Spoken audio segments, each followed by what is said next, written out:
Boa tarde a todos. Boa tarde. Sejam todos bem-vindos. Aqueles que comparecem à casa pela primeira vez, sintam-se acolhidos, confortados em seus corações. Temos alguém hoje aqui pela primeira vez? Não? Então, vamos iniciar a reunião dessa tarde. E é sempre bom, é sempre muito prazeroso a gente estar aqui, estar junto, nessa casa de Bezerra de Menezes. Hoje nós teremos aqui o Eduardo Machado, ele irá nos falar sobre mediunidade gratuita. Então, é sempre muito bom a gente estar atento a esses temas que fazem muito bem ao nosso processo evolutivo. Eu vou fazer o preparo do livro Caminho, Verdade e Vida. É o item 10, fala sobre mediunidade. Não foi ao caso, eu escolhi o tema. Mediunidade. E nos últimos dias acontecerá, diz o Senhor, que do meu Espírito derramarei sobre toda a carne. Os vossos filhos e as vossas filhas profetizarão. Vossos mancebos terão visões e os vossos velhos sonharão sonhos. Está nos Atos dos Apóstolos. No dia de Pentecostes, Jerusalém estava repleta de forasteiros, filhos da Mesopotâmia, da Frígia, da Líbia, do Egito, cretenses, árabes, partos e romanos, se aglomeravam na praça extensa, quando os discípulos humildes do Nazareno anunciaram a boa nova, atendendo a cada grupo da multidão em seu idioma particular. Uma onda de surpresa e de alegria invadiu o espírito geral. Não faltaram os céticos no divino concerto, atribuindo a loucura e a embriaguez à revelação observada. Simão Pedro destaca-se e esclarece que se trata da luz prometida pelos céus à escuridão da carne. Desde esse dia, as claridades do Pentecostes jorraram sobre o mundo incessantemente. Até aí, os discípulos eram frágeis e indecisos, mas dessa hora em diante, quebram as influências do meio, curam os doentes, levantam o espírito dos infortunados, falam aos reis da terra em nome do Senhor. O poder de Jesus se lhes comunicara as energias reduzidas. Estabelecera-se a era da mediunidade, alicerce de todas as realizações do cristianismo através dos séculos. Contra o seu influxo, trabalham até hoje os prejuízos morais que avassalam os caminhos do homem, mas é sobre a mediunidade gloriosa, luz dos céus, oferecida às criaturas no Pentecostes, que se edificam as construções espirituais de todas as comunidades sinceras da doutrina do Cristo, e é ainda ela que dilata dos apóstolos ao círculo de todos os homens, ressurge no espiritismo cristão como a alma imortal do cristianismo redivivo. Então agora, irmãos, após a música serena, após essa mensagem de Emmanuel, discorrendo sobre a mediunidade, que estejamos aqui com nossos pensamentos, nossos sentimentos, voltados para o estudo dessa tarde, e sempre colaborando, contribuindo com esses irmãos nossos do plano maior, que fazem com que tudo isso aconteça. Então, que possamos agradecer sempre ao Cristo Jesus por termos nos reunido nessa casa de amor e de bênçãos. Que a paz do Senhor possa nos envolver a todos, envolver o Eduardo durante toda a sua explanação, e que possamos estar sempre atentos, com o nosso olho de ver, ouvido de ouvir, para que tudo que foi planejado para essa tarde se realize da melhor forma. Que assim seja.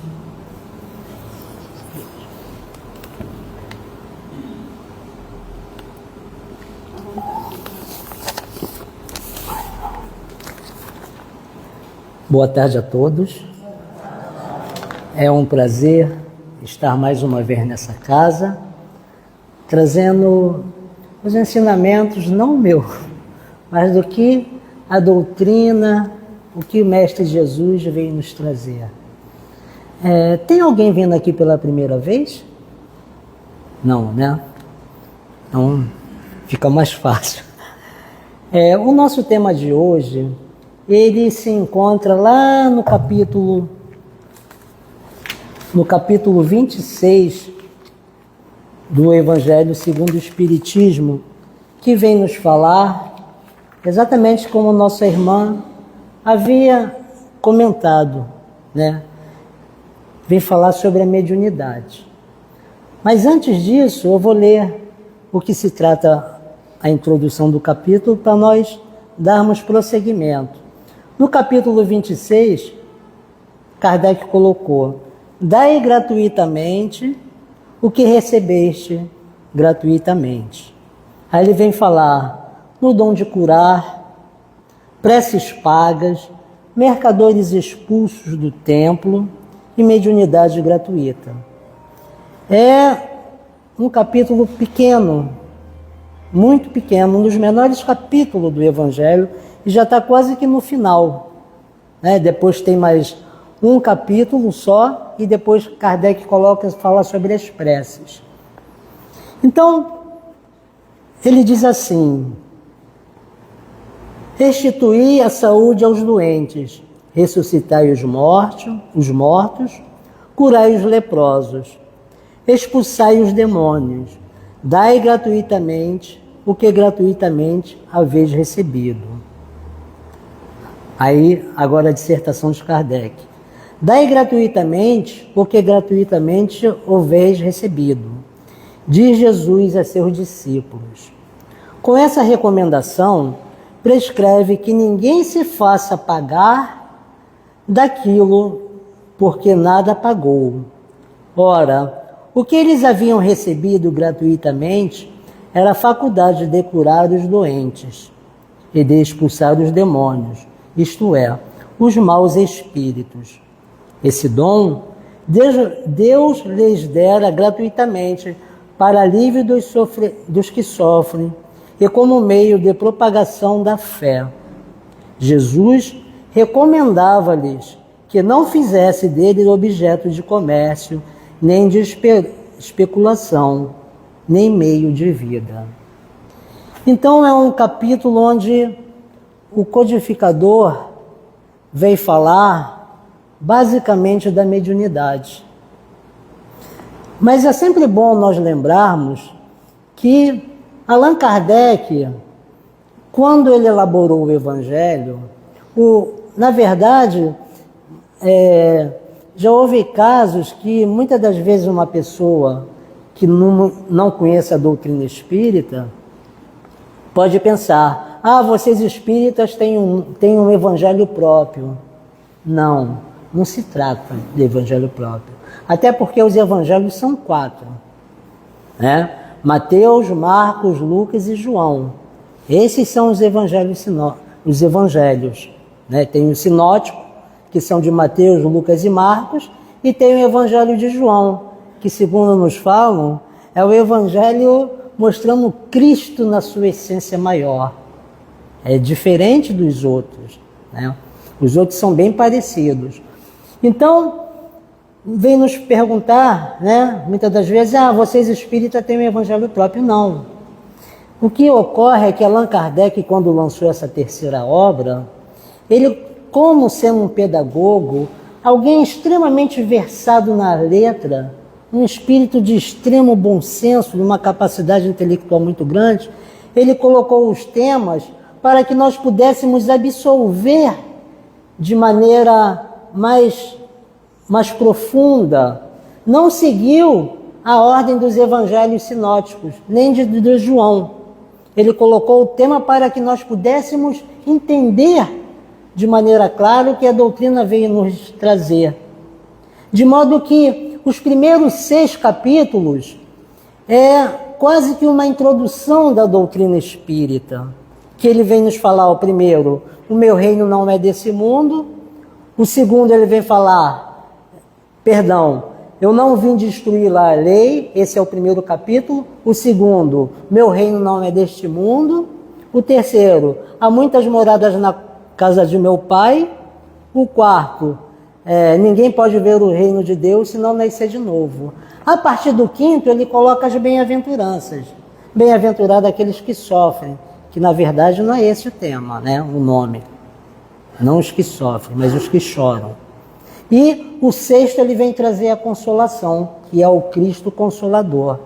A partir daí, a partir do 7º, 8º, 9º e até o final, é um exercício que nós temos que fazer para com o próximo e para conosco mesmo.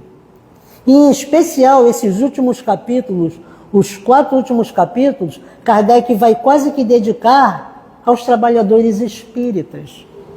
Então, por isso é que é muito importante a gente entender os 6 primeiros capítulos, porque entendendo os 6 primeiros capítulos, que é a base, nós vamos entender o restante, né? E esse em especial vem falar sobre a mediunidade. Quando Jesus, o nosso governador planetário, como dizia Leon Denis, depois Emmanuel divulgou isso para todos nós, quando Jesus esteve entre nós, ele proferiu 4 sermões. Alguns dizem que foi 5, outros dizem que foram 4, né?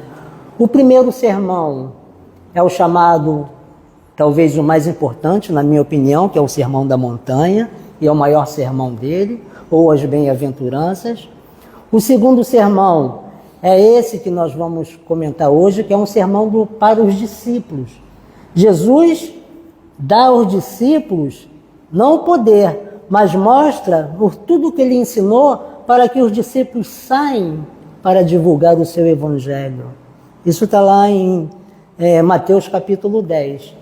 Depois ele vem trazer o sermão profético, que é o capítulo 15, de Mateus. Depois ele vem trazer o sermão do cenáculo. E por último, vem falar do sermão profético, que só está em João. Então, geralmente são 5 capítulos, 5 sermões que Jesus veio nos trazer, né? E esse em particular, ele dá aos discípulos, para que os discípulos possam fazer exatamente isso: restituir a saúde, curar os enfermos, limpar os leprosos, né? E trazer todo um benefício para todos. Existe mais um pedaço, mas que Kardec não colocou. E como nós falamos, especialmente ele vai falar sobre a mediunidade. Muitas das vezes, quando nós abrimos o Antigo Testamento, nós vamos ver que até mesmo alguns amigos nossos, evangélicos, né, protestantes, falam assim: Moisés proibiu a mediunidade, porque é proibido evocar os mortos. Será? É a pergunta que eu faço. Por que isso? Porque a mediunidade é algo natural, faz parte da lei natural. É como se nós quiséssemos proibir a lei da gravidade, proibir a lei da mecânica, proibir a lei da física, da química. Porque a mediunidade existe, é uma inter-relação entre os encarnados e os desencarnados. Desde que houve o primeiro homem pisando aqui na Terra, que também é uma parábola, aquela questão do Adão, há mediunidade, porque há uma relação, né, do mundo espiritual para com o mundo material. E a mediunidade, nós vamos ver que é de todos os povos, de todas as épocas e de todas as religiões. A mediunidade faz parte da lei natural. O que a doutrina fez foi colocar um método né, de mostrar para todos nós, como Consolador prometido, né, o que seria esse dom mediúnico. Essa página lindíssima lá do Atos dos Apóstolos, que é em Pentecoste, é um dom de mediunidade. Mas Allan Kardec veio de mostrar o que se trata da mediunidade, como se pratica a mediunidade, a que fim leva a mediunidade, os perigos que levam a mediunidade de maneira abusiva, de maneira frívola. Quando a gente pega o Livro dos Espíritos, na questão, a partir das 100, questão 100, os espíritos imperfeitos, nós vamos ver lá, espíritos mistificadores, pseudo-sábios, né? Então, a mediunidade é de todos os tempos.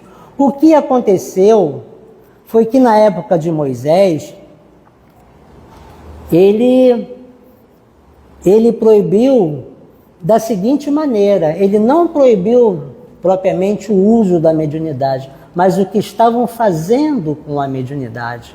Porque se nós pegarmos o Antigo Testamento, se nós pegarmos, né, o Novo Testamento, ali tem muitos fatos mediúnicos. E lá em Deuteronômio, em Levítico, e a passagem que nós vamos falar está em Números, Moisés veio proibir a mediunidade. Por quê? Porque naquela época, né, existia o que se chamava de 70 anciões. Esses 70 anciões, eles se reuniam e faziam a evocação de espíritos.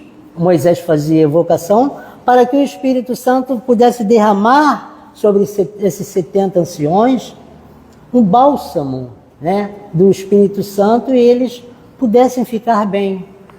Ao passo que, quando Moisés estava fazendo essa reunião, alguém chegou para ele e falou assim: Moisés, 2 pessoas estão também fazendo essas evocações, que são chamados Eudade e Medade. E Moisés, observando isso, falou assim: mas eles estão fazendo? Sim, eles não são um dos 70 anciões, eles estão fazendo essa reunião. Aqui Joel, observando isso, levantou e falou: vamos lá proibi-los de fazer essas evocações. E Moisés olha para eles e fala: não vamos proibir. Quem dera, olha as palavras dele, quem dera se em todo Israel pudessem todos eles fazer esse tipo de evocação. Ou seja, se as pessoas pudessem fazer a evocação como eles fazem, uma evocação com respeito, né? Uma evocação séria, porque a frivolidade do contato com os espíritos era muito grande. Por isso Moisés proibiu esse contato, né? Essas evocações. Mas vamos ver que, propriamente, ele só proibiu de fazer esse contato, mas não a mediunidade. Isso que nós falamos, isso está lá em Números capítulo 11. Essa proibição que Moisés fez de chamar os espíritos. E vamos ver também, mais à frente, que em alguns passos, né, do Antigo Testamento, vamos ver essas evocações. No livro de Samuel, ia acontecer um fato interessante. Ele, que teria um evento um dia depois, ele foi até a pitonisa de Endor. Por que ele... Vamos lembrar que as pitonisas, né, a gente escuta muito esse termo na Grécia, que os gregos sempre iam, né, aos oráculos, que eram as pitonisas, para elas fazerem adivinhações. Então, Samuel foi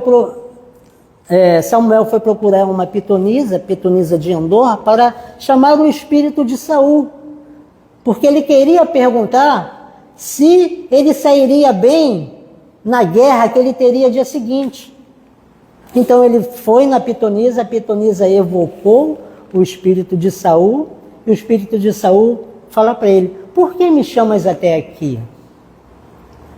E Samuel começa a questioná-lo, né? Falando que ele teria uma guerra amanhã e ele gostaria de saber se teria êxito.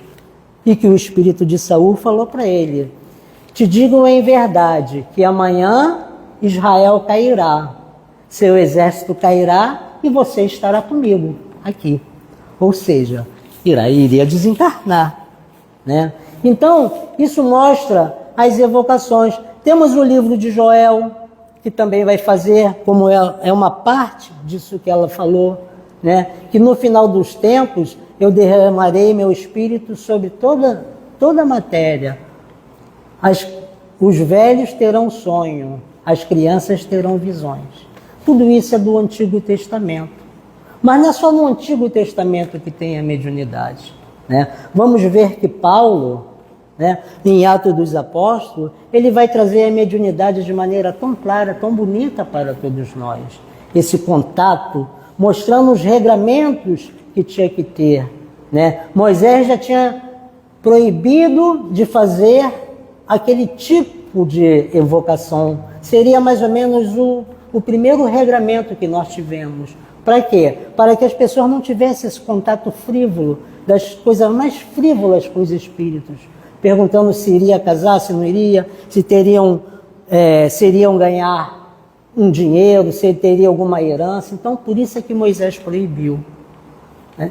E vamos ver em Atos dos Apóstolos essa questão do Pentecoste, onde os espíritos se manifestaram e cada um que estava ali estava falando em línguas diferentes. Estavam falando em línguas diferentes, né? Foi um evento muito forte. E em Paulo, nós vamos ver que a sua caminhada é uma caminhada de extrema espiritualidade. Desde que eles, né, aquele encontro em Damasco que ele teve com o Cristo, que o Cristo falou para ele: Paulo, Paulo, por que me persegues? Ele se transformou. E em Atos dos Apóstolos, se eu não me engano, no capítulo 19, nós vamos ver que já no final do seu apostolado, conta assim o Atos dos Apóstolos, que no final, Paulo, né, tinha um poder tão grande, poder entre aspas, que as suas roupas levadas aos doentes, curavam todos os doentes. Isso está lá em Atos dos Apóstolos, capítulo 19, se eu não me engano. E que, ao observar isso, alguns sacerdotes que observavam que Paulo, evocando o Espírito do Cristo, fazia essas curas, então eles começaram a fazer também. E eram 7 sacerdotes e começaram a evocar o Espírito para poder expulsar o demônio das pessoas. Então, observando aquilo, observando que Paulo fazia isso, o que eles fizeram? Eles começaram a querer expulsar os espíritos. E conta-nos esse mesmo Ato dos Apóstolos assim, que esses sacerdotes começaram a evocar, tentar expulsar os espíritos. E uma pessoa que estava próxima, estava com um espírito mau, falou assim: por que está tentando me evocar? Jesus, nós sabemos quem é. Paulo, eu conheço. E vós? Ou seja, perguntando aos sacerdotes: e vocês, quem são? E os sacerdotes não sabiam o que fazer, e o Espírito saiu para cima deles e expulsou eles. Eles saíram correndo. Mostrando para a gente que a mediunidade, essa evocação, não pode ser feita de qualquer maneira. Ela tem que ter o quê? Uma autoridade. Aquilo que a doutrina vem nos mostrar no livro dos médiuns, onde Kardec vem trazer exatamente um livro para que nós pudéssemos entender, para que nós possamos entender o que seja mediunidade, como lidar com os espíritos, como podemos fazer essas reuniões mediúnicas. Muitas das vezes, nossos irmãos espíritas querem estudar a mediunidade partindo por outros livros. Os livros de Chico são livros extremamente sérios, os livros de Divaldo. Mas o compêndio de mediunidade é exatamente o segundo livro, o livro dos médiuns, que ali Kardec vai mostrar como é que se faz, principalmente no capítulo 20, que é influência moral dos médiuns.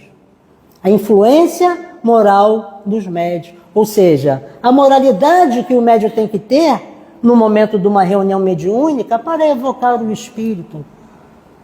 Porque essa moralidade é que vai mostrar ao espírito a sua grandeza, vai mostrar a grandeza daquele que está fazendo a reunião. E tem lá um item no capítulo 11 do Evangelho que vem falar sobre a autoridade, que diz assim, um pedacinho do capítulo: a verdadeira autoridade aos olhos de Deus é aquela autoridade que pode se dar no exercício do bem. Olha só, a verdadeira autoridade é aquela que se pode dar no exercício do bem. Então, quando a gente fala em exercício do bem, não precisa, vamos tirar Jesus. Jesus é um outro patamar, porque ele curava somente com o olhar, com o pensamento, com o toque. Paulo passou a fazer isso, assim como os evangelistas, através do quê? Da sua transformação moral, tendo autoridade. Por isso o Espírito vem falar, Jesus nós conhecemos, Paulo eu sei quem é, mas e vocês? E passaram a correr atrás do sacerdote, e eles foram embora. Então a autoridade moral é essa que nós temos que ter numa reunião. Aliás, essa autoridade, a moralidade, nós temos que trazer para dentro de nós, em todos os momentos de nossa vida. Porque tem uma pergunta do Livro dos Espíritos, que eu acho uma das perguntas mais bonitas do Livro dos Espíritos, das 1019, uma das mais bonitas, que é assim: influem os espíritos em nossos pensamentos e os nossos atos? Lembram dessa questão? Aí eles respondem: influem muito mais que vocês possam imaginar. A tal ponto, são eles que vos... Isso, muito bem, gostei. São eles que vos dirigem. Então, quando nós temos uma autoridade, quando nós temos uma moralidade, quem é que está chegando próximo a nós? Espíritos de moralidade, espíritos que nos querem bem. Mas e quando a gente começa a querer participar de uma reunião mediúnica por curiosidade, ou brincadeira, fazer brincadeira do copo, do compasso? Então a mediunidade é uma coisa séria, que tem que ser levada seriamente, como diz aqui no item que nós vamos ler, que mediunidade é uma coisa séria que tem que ser desenvolvida seriamente ou santamente. Porque é um contato que nós temos permanente com o mundo espiritual. Nós temos esse contato com o mundo espiritual 24 horas, meus irmãos e minha irmã. Ora, aqui nós temos um contato, nós estamos no corpo físico, mas os espíritos estão ao nosso lado, ao nosso redor, à nossa volta, em todos os lugares. Então há um contato. E quando nós dormimos? Nós somos o quê? Nós somos corpos ou espíritos? Nós somos espíritos. Nós somos espíritos que estamos vivenciando momentaneamente experiência num corpo. E essa experiência é necessária para nós. É muito necessária. Aliás, é a experiência mais importante que nós temos pela nossa condição de espíritos imperfeitos. Porque se nós formos espíritos perfeitos, nós não estaríamos aqui em corpos pesados, em corpos difíceis, num planeta de provas e expiações. Basta ser um espírito bom. Um espírito bom é aquele que já traz a bondade dentro de si.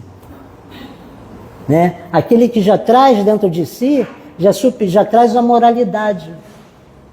Que ele faz o bem pelo bem. Não precisa pensar para fazer o bem. Cada ato dele é fazer o bem. Aí a gente observa a quantidade de espíritos bons que passaram, que muitas das vezes estão espíritos encarnados bons. Chico Xavier, a Madre Teresa, o Papa, essa comunidade de espíritos que trouxe esses exemplos. E eles trouxeram o exemplo porque eles passaram pela dificuldade. Passaram pela dificuldade e têm autoridade para trazer o exemplo, que está aqui, dentro do Evangelho e dentro do Livro dos Espíritos. Porque eles já passaram pela dificuldade, se tornaram espíritos bons.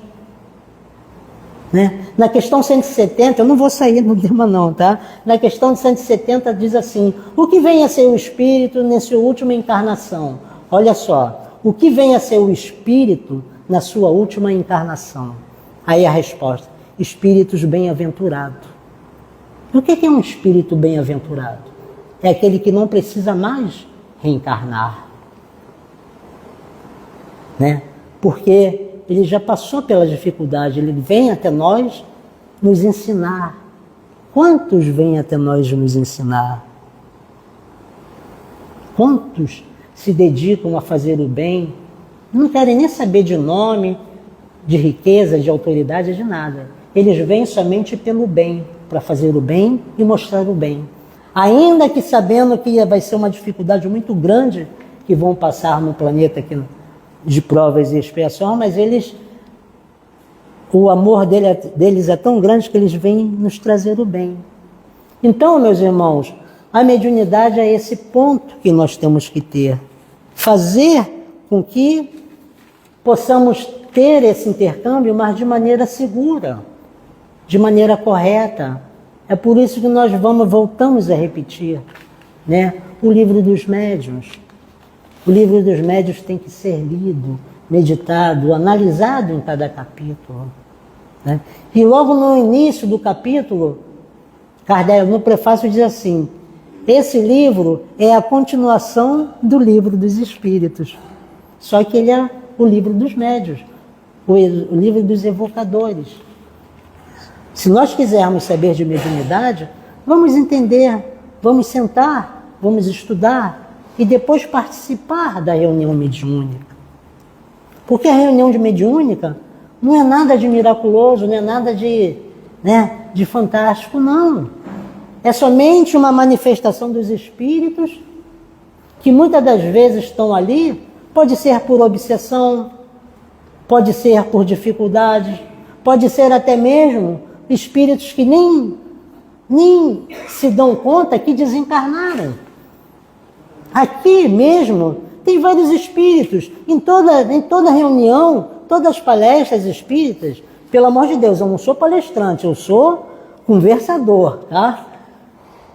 Toda reunião espírita, o que vem de espíritos aqui sendo trazido para tratamentos, para conhecimentos, para saber que muitas deles já não pertencem mais ao plano dos filhos, é uma imensidade, gente.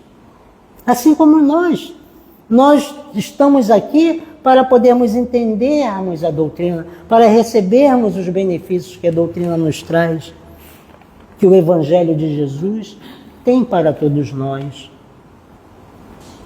E mais, eu digo até mais, peço licença, quantos males não são tirados dentro dos nossos corpos espirituais, do nosso perispírito, por nós estarmos aqui? Quantas operações estão sendo feitas nesse momento do plano espiritual? Quantas obsessões estão sendo retiradas por estarmos aqui? Quantas coisas não estão sendo evitadas por nós mesmos, em vez de nós estarmos lá fora, estarmos aqui?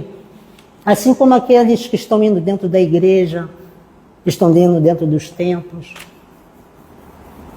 Porque isso aqui é uma bênção estar dentro de um templo, né? Recebendo as influências, recebendo tudo de bom que nós temos aqui. E vamos ver também que uma outra questão é muito importante que Paulo vem trazer. Ele vem falar lá em Coríntios, capítulo 12, que é um verdadeiro tratado sobre mediunidade, antes mesmo da chegada do Espiritismo. Isso lá em Paulo. Ele vem falar sobre os dons espirituais. Os dons espirituais. E uma das partes ele vem dizer assim, vários são os dons espirituais, mas um só é o Senhor. Vários são os dons, porque não existem vários tipos de mediunidade? Todos nós somos médios. Como Kardec vem dizer, aquele que sente em grau qualquer a presença dos espíritos, por isso mesmo é médium. Aí vocês podem pensar, mas eu não vejo, não sinto, né? Não escuto. Mas você é o quê? É corpo ou espírito? Então não precisamos nós ver, ouvir, né? Não precisamos sentir. Kardec não tinha quase nenhum tipo de mediunidade. Sabe qual era a faculdade mediúnica dele? A faculdade mediúnica do futuro. Aquela faculdade do pensamento, né? Observando. E vamos ver que até mesmo quando a doutrina chegou até nós, ela chegou o quê? Através de mediúnicas. Vocês lembram o que aconteceu? Como Kardec foi, né? Nos trazer a doutrina? Está lá em Obras Póstumas que ele... Bom, já que você está me perturbando, fica aqui, né? Está lá em Obras Póstumas que ele veio dizer a minha primeira iniciação, onde ele encontrou com o senhor Fortier, e o senhor Fortier foi falar para ele, né, que veio falar das novidades, que as mesas estavam se manifestando, correndo para lá e para cá. Aí ele falou assim, olha, tá legal, né? Tá legal o Eduardo dizendo, né? Então ele falou assim, tá bom, mas eu vou me reservar, ver essa reunião uma outra hora. Aí, passado-se um tempo depois, ele encontrou de novo o senhor Fortier, passou um ano, ele encontrou o senhor Fortier falou assim, sabe qual é a novidade que está tendo? Rivail, ele falou assim, não. As mesas, além de se manifestarem, de dançarem, né, que era a moda na Europa, as mesas se manifestando, agora, além de elas se dançarem, elas estão dando mensagens. E aí, Allan Kardec, que é o pseudonome, né, falou para ela, mas isso já é uma coisa diferente. Na hora que você me convencer que uma mesa tem cérebro para pensar e mãos para dar mensagens, aí eu acredito. Fora isso para mim não vai passar de um motivo de brincadeira. Tempo depois ele encontrou o senhor Carlotti, um amigo sério de mais de 25 anos, amigo dele, uma pessoa extremamente séria, que o convidou para participar da reunião na casa da senhorita Prené-Maison. E ele foi. E assistindo a reunião, ele viu que as mesas se manifestavam, mas as mesas estavam dando comunicação. E a partir dali, ele foi ver que por trás daquela comunicação da mesa, existia algo inteligente. Existia uma força inteligente. Então, a partir dessas manifestações, ele foi nos trazer a doutrina, mostrando que não existe nada de miraculoso, que os espíritos não estão lá. Os espíritos são o quê? São exatamente os homens que viveram na Terra. E que esses homens, quando perdem o corpo, vão para o mundo espiritual. E que no mundo espiritual, eles podem ser felizes ou infelizes. Bem-aventurados ou desgraçados, conforme o que eles fizeram durante a sua vida na Terra. E isso é para todos nós. Nós seremos espíritos felizes no mundo espiritual, em condições medianas, ou extremamente infelizes, de acordo com a nossa vida aqui na Terra. Porque nenhum espírito, nem aquele amigo espiritual que nós temos, ele vai nos livrar daquilo que nós temos que passar. Eles vão sempre nos orientar da melhor maneira que nós podemos agir, que nós podemos fazer. Mas eles não vão interferir naquilo que ninguém vai interferir. Nem mesmo o Criador, Deus, não interfere em nós, que é o livre-arbítrio. O livre-arbítrio é algo que Deus nos concedeu. Principalmente não, quando nós chegamos na condição de homens, de espíritos, né? Espíritos com livre-arbítrio, com a capacidade de realizar, de fazer ou não fazer, de tomar ou não tomar decisões. Então, a partir do momento que nós se transformamos em homem, vindo de uma série, né, de evoluções, que não cabe aqui também falar, quando nós chegamos na condição de espíritos humanos, animamos corpos, né, que nós temos agora, é que nós temos a condição do livre-arbítrio. E vamos ser responsáveis por tudo que nós fizermos, por tudo. Cada ação, cada fala, cada pensamento que nós tivermos. Tudo será colocado na nossa conta. Como também toda ação meritória nós vamos ter, né? Como se fosse um atenuante daquilo que fizemos de errado. E os espíritos estão do nosso lado o tempo todo. Então, eu costumo dizer assim, tem um ditado que diz que me digas com quem tu andas e eu direis quem tu és. Eu penso assim, me digas o que você pensa que eu vou dizer com quem você anda. Então, de acordo com o que nós pensarmos, porque antes de nós fazermos, antes de nós termos um ato, primeiro passa pelo nosso pensamento, então vamos ver que tipo de espírito nós estamos chamando para próximo de nós, né? Que tipo de pessoas no mundo espiritual nós estamos chamando. Por isso Jesus nos recomendava: olhai, vigiai e orai. Olhai, observa, vigia e ora. Para quê?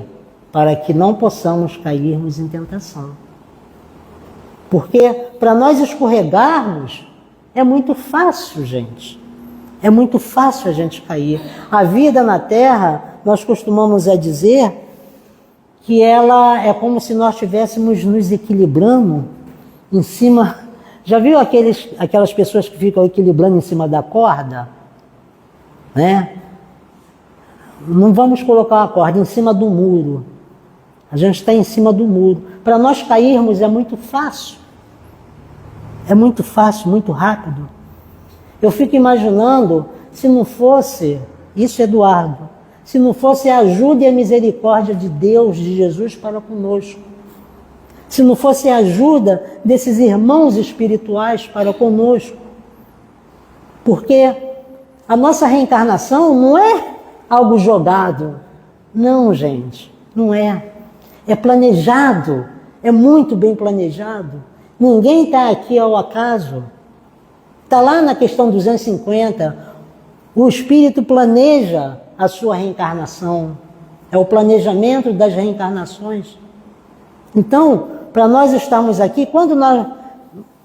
Dificilmente a gente planeja, porque nós não temos não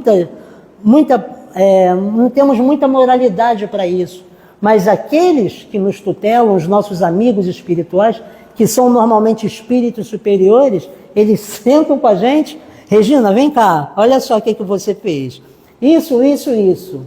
Então, nós vamos ter que voltar para a Terra, ter que reencarnar no corpo para poder, né, reparar essas artimanhas que a Regina fez.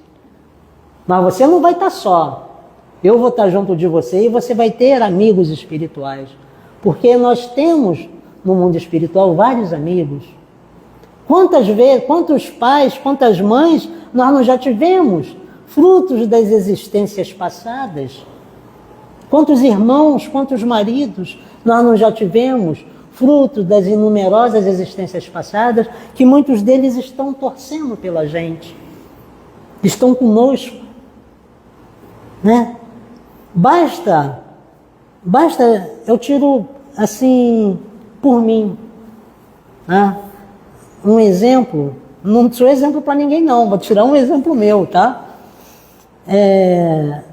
Todos nós passamos por dificuldades, né? Não há na Terra que não passe por dificuldades. Tanto é que o mundo é de prova e expiações.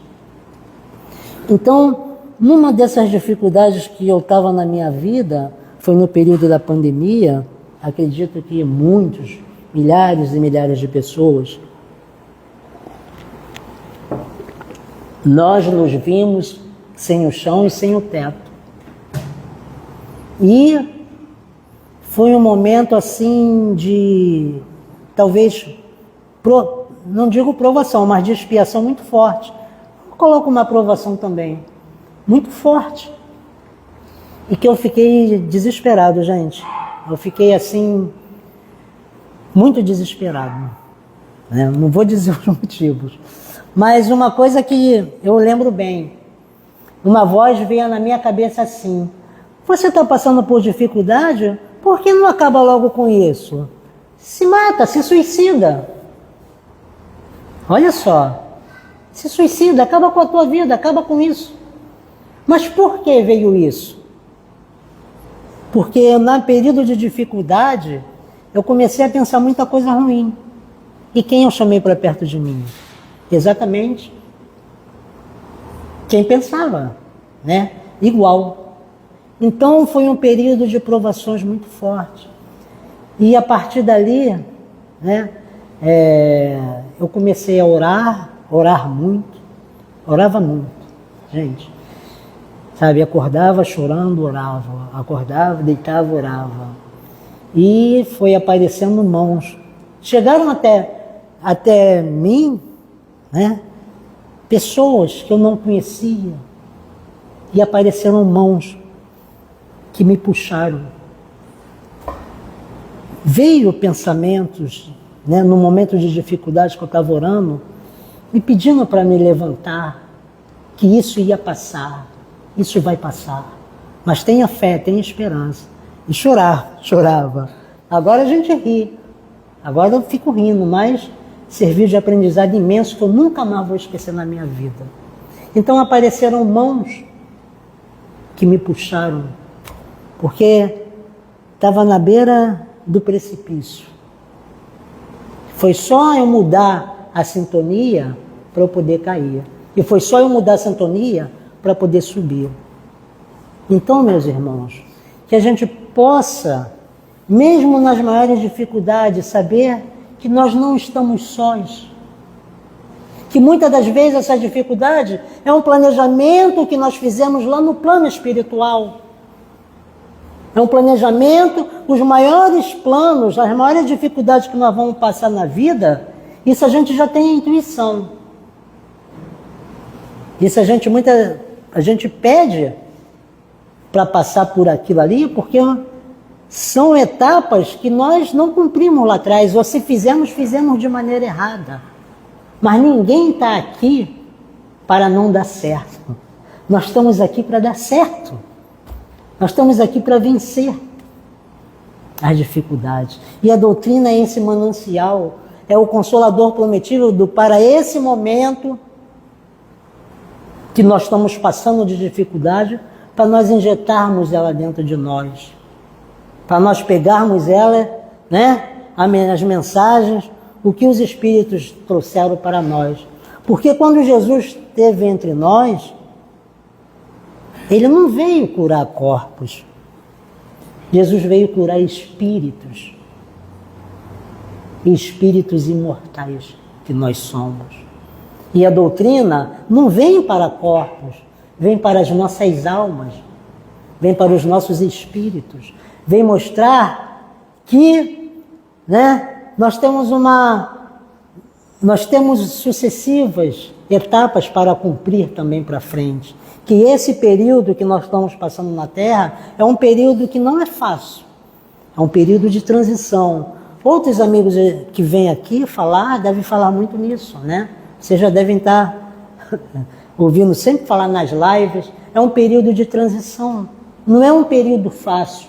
É um período difícil. Onde todos nós estamos passando, né, Regina? Por essas condições, porque nós fizemos coisas não muito boas. E agora nós temos, né, que fazer as coisas boas para não pegar o trem que vai para outros planos em situação pior ou semelhante ao nosso planeta quando era mundo primitivo. Lembra no início da nossa evolução? Quando nós começamos a habitar as savanas africanas, saímos das árvores, começamos a andar, né? Os braços grandes, né? O corpo todo desengonçado, não tinha fogo, não tinha nada. Depois fomos descobrindo no fogo, descobrindo as coisas.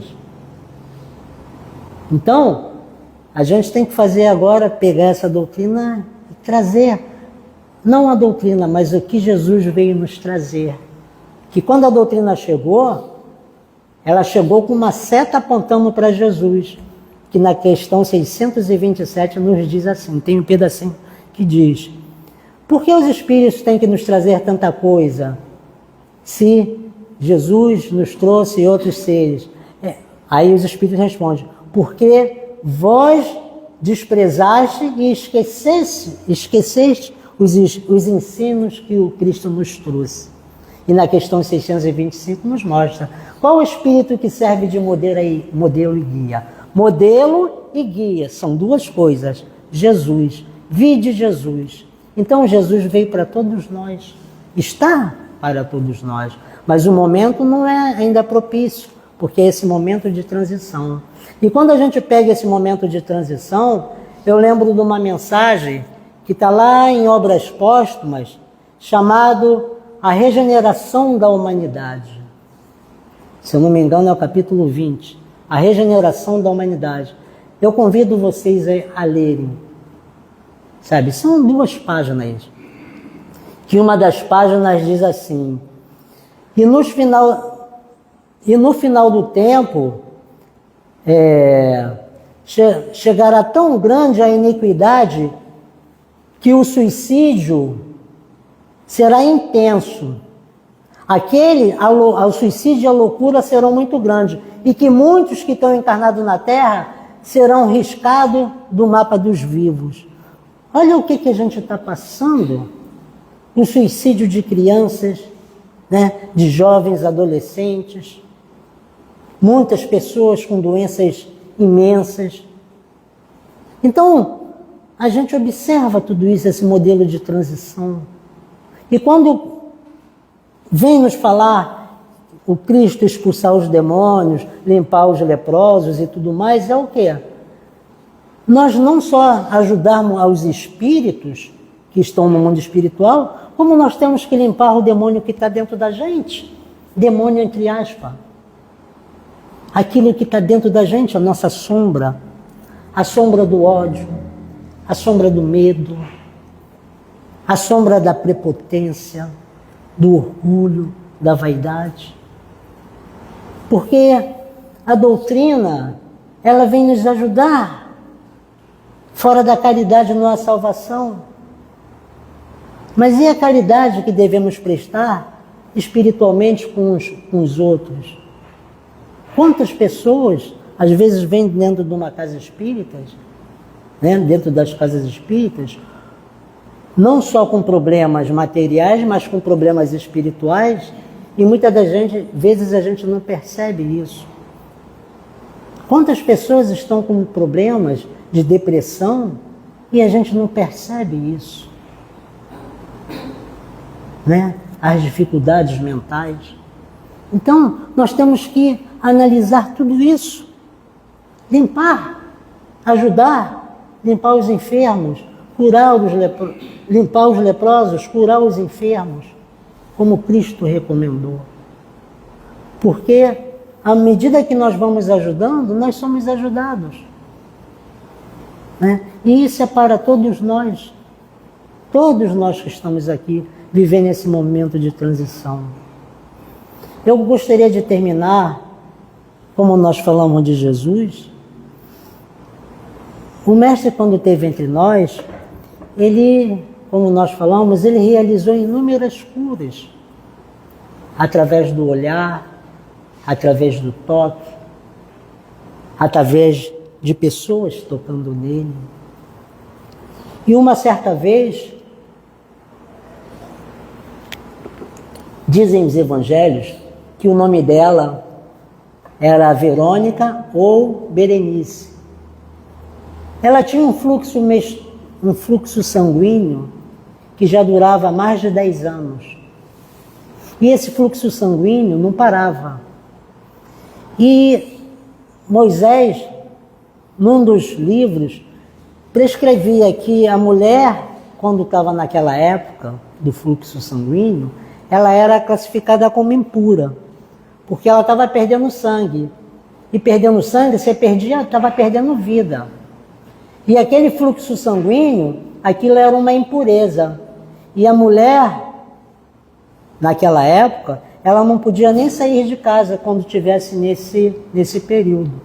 A tal ponto, se ela encostasse em alguém, esse alguém se tornava impuro e teria que fazer suas prescrições, ir aos sacerdotes, fazer todo um trabalho.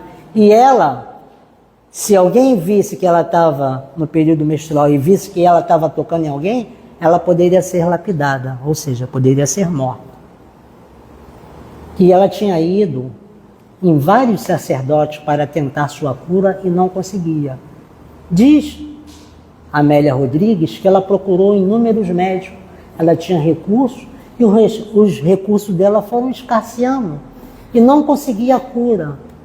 Até que um dia ela ouviu falar de Jesus, o mestre que veio até nós curar. E ela pensou que ela morava do outro lado do lago de Cafarnaum. E ela pensou, se eu estiver junto dele e tocar nele, eu serei curada. E como Jesus estava em Cafarnaum, ela pegou o barco e foi. Quando chegou em Cafarnaum, Jesus estava sempre com a multidão. Nesse dia em particular, ele foi procurado por Jairo, o chefe da sinagoga, para trazer de novo a sua filha à vida, Talita, né? A filha do mestre da sinagoga. E Jairo foi procurá-lo e não encontrava. Foi na casa de Simão Pedro e Jesus não encontrava, mas encontrou Jesus na praia. Esse episódio foi até o episódio onde Jesus falou com aquele ser que seria o Bezerra de Menezes depois. Esqueci o nome. Zaqueu. Né? Quer dizer, Jesus passa Zaqueu, desça daí, que importa hoje eu dormir na sua casa. E Jesus estava passando, indo para a casa de Jairo, e ela no meio da multidão, esperando o mestre. A multidão era muito grande. E o mestre passando por ali, junto com os discípulos, e no momento oportuno, ela sai do meio da multidão e toca, não em Jesus, mas toca na sua túnica. E volta para o meio da multidão. Jesus dá mais 2 passos na frente, olha para a multidão, olha para os discípulos e fala assim, alguém me tocou. Que quando ele fala isso, tem aquele ser que eu amo, chamado Pedro, que é tão sensível e fala assim, como o senhor fala que alguém te tocou se a multidão está te comprimindo? Pedro era muito simples, né? Muito romântico para falar. Ele era aquele espírito questionador diretamente. É o que mais questionava em tudo Jesus. Então ele falou, como, Senhor? O senhor fala que alguém te tocou se a multidão te comprime? Ele falou assim, porque de mim saiu poder, ou seja, de mim saiu virtudes. Ao passo que ele olha e daqui a pouco a mulher se joga aos pés dele e fala, fui eu, Senhor. Eu que sou enferma, sabia que te tocando eu seria curada. E no momento que ela tocou no Jesus, o fluxo dela estancou, parou imediatamente. Jesus olha para ela e fala assim, a tua fé te salvou, vá e não peques mais. E ela foi. Conta-nos Amélia Rodrigues que a partir dali nunca mais ela teve descanso na sua vida, nunca mais teve paz no seu coração. Ela voltou para a família, mostrou o que tinha acontecido, foi ao sacerdote e passou a seguir Jesus. Passou a seguir o mestre, uma das mulheres que estavam lá na crucificação de Jesus. E conta-nos que antes da crucificação, o mestre passando pelo caminho que estava levando ele ao Gólgota, ele sendo chicoteado e chega, né? Ele cai, vem o Simão Cirineu para tentar ajudá-lo e ela também vai ajudar. E pega uma toalha e encobre o rosto do mestre para secar o sangue e o suor e sai o rosto do mestre. E ela fala, vejam isso. Mulheres, homens, observem isso. Jesus olha para ela e fala, eu lembrarei-me de ti no meu reino. Mas não se desespere. Mulheres, tempos virão que felizes serão aqueles peitos que não amamentarem e os úteros que não procriarem. Porque se fazem isso com um ramo verde, quem dirá com um ramo seco? Ou seja, referindo a todos nós. Se fazem isso comigo, que sou a seiva de amor, imagine todos vós. Jesus levanta, vai embora, é crucificado. Né? Então a gente observa, somente com um toque que ela deu, ela foi curada. E nós? Quando nas nossas dificuldades? Quando é que nós vamos buscar um mestre para dentro de nós? Na cura das nossas dores, das nossas almas. Porque ele, mais do que ninguém, sabe, no fundo de nossas almas, do que precisamos. Mas nós precisamos buscá-lo. Como ele mesmo disse, vinde a mim, aqueles que estão necessitados, né?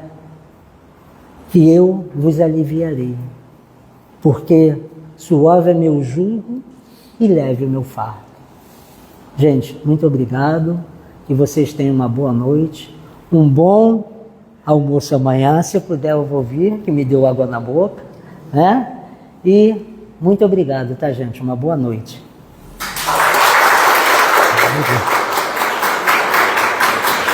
Olha, vocês fazem isso, eu fico com extrema vergonha. Extremamente envergonhado, gente. Por favor. Obrigado, Regina. Muito obrigada, tá? Vamos agradecer ao Eduardo, né, por esse momento especial, momento de reflexões. E agora nós vamos passar para a segunda parte da reunião pública que eu faço. Então eu peço a todos que continuem em seus devidos lugares e os passistas, por favor, podem se posicionar. Esqueci de ler algo aqui.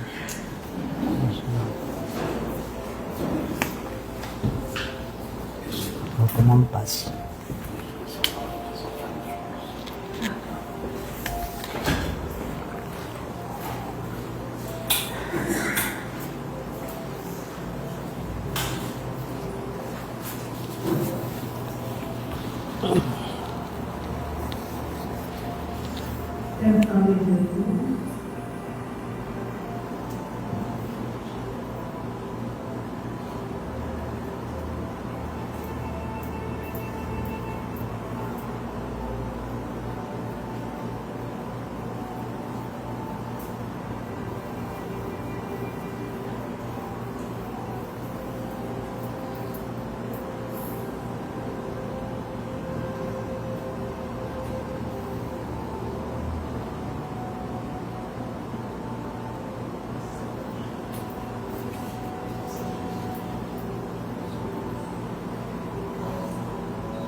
Vamos agradecer ao nosso Pai Criador, a Jesus, Mestre querido, a oportunidade de estarmos todos aqui nessa casa de amor, nessa casa de bênçãos. Que estejamos com os nossos corações repletos desse bálsamo que acabamos de receber e que isso possa continuar conosco durante toda a semana, durante a nossa caminhada aqui nesse planeta Terra. Agradecemos a toda a espiritualidade, a essa equipe de Bezerra de Menezes, que a todos acolhe, e que estejamos sempre com a vontade, com o querer de participarmos desse trabalho grandioso que é essa Seara Bendita.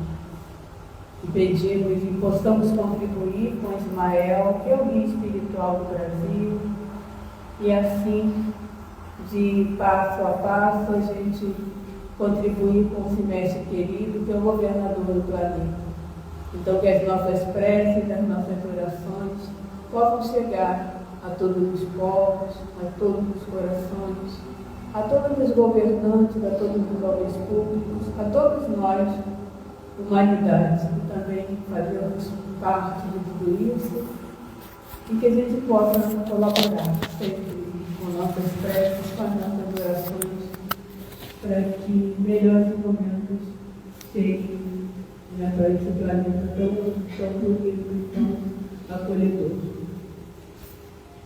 E que a tua paz, Mestre querido, se faça presente nos nossos corações, ilumina o Eduardo, toda a sua família, todos os seus irmãos e caminhados, que possam estar sempre de corações abertos para essa boa nova que é você, Mestre querido, em nossas vidas. Abençoa, Senhor, essa casa de bênçãos, a todos os templos, igrejas, tendas, espíritos, onde tiver homens reunidos, homens e mulheres reunidos, estejam querendo nosso aprimoramento, onde estejam querendo esse aperfeiçoamento moral, onde a tua luz esteja a brilhar na mente do coração de cada um de nós, e possamos sempre ter essa força em todos os lugares, em todos os locais. Obrigada, Senhor, que assim seja.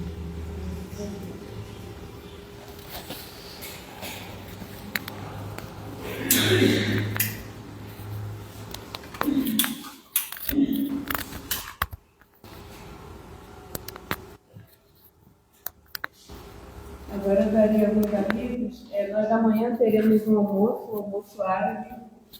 Ele iniciará às 13 horas e todos estão convidados, tá bom? É um almoço delicioso, já está sendo preparado desde hoje e amanhã só chegar às 13 horas para todos nós fazermos parte dessa confraternização. Temos também um aviso aqui que a gente iniciou os cursos desse ano. Todo o Pentateuco que está sendo dado aqui, né? Não tem professores, tem os coordenadores porque é necessário, mas é um estudo em grupo onde a gente vai tirando dúvidas, comentando e falando sempre, né? Sempre nessa comunicação. Então, a gente inicia às 18 horas, vai até às 19h15, todas as quartas-feiras. E logo após os cursos, inicia a reunião pública, que começa às 19h30, tá bom? E deixa eu ver mais o que nós temos aqui. Sim, se quiser acompanhar sobre o GBEM, né, a gente tem o Instagram, que é gbem.rio, e no YouTube é GBEM Rio. E agora a gente está colocando todos os avisos do centro ali na televisão, né, lá fora. Então, os avisos aqui, eles não tem mais, tem, mas são poucos, e a maioria estão ali na televisão, tá bom? Então, acredito que seja somente isso. E toda reunião pública a gente contempla, né, as pessoas da assistência com livros. E eu vou pedir o Eduardo para falar aqui 3 números, vai até 90, tá? Então vamos ao 13. Número 13. Número 10. 10. Depois passo na livraria para pegar. Número 22. 22. 33. 33. 45. 45. Tá feia a coisa, hein? Vai até 90, Eduardo. 57. 57. 62. 62. 70. Obrigado.